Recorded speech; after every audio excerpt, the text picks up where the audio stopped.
Meanwhile, counseling services were available today at Noonwag High School in Woodbury after several students were hurt in a bus crash in Southbury.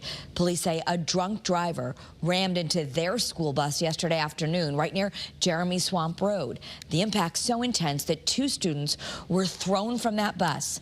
They suffered serious injuries but are expected to be okay. Several other students also had to be hospitalized, and the force of the crash sent the bus into a third vehicle.